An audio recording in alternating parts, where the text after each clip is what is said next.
Si ces femmes avaient ton âge, qu'est-ce que tu suspecterais? Non, non, non, non, non, non. Pourquoi? Parce que ce sont des femmes âgées.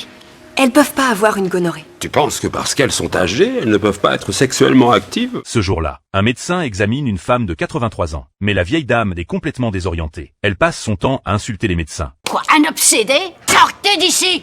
Merci. Dehors! Ravi de vous connaître.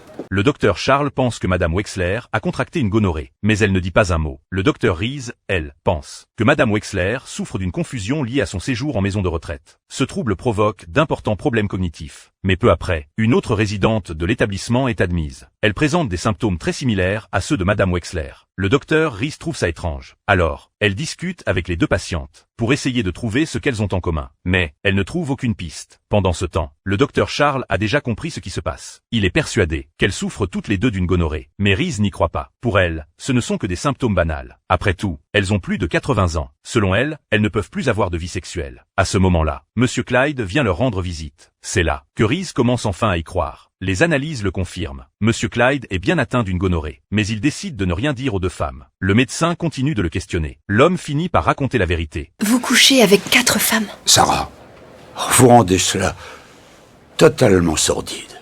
Ce n'est pas ça. Pour lui, il n'y a rien d'anormal à tout ça. Cette réponse choque Reese. Elle trouve la situation difficile à croire. L'homme, lui, estime qu'il est tout à fait normal de chercher un peu de bonheur. Au moment de leur sortie de l'hôpital, Reese demande à Madame Wexler pourquoi elle ne reproche rien à Clyde, alors qu'elle connaît toute la vérité. Madame Wexler répond simplement que ça lui est égal.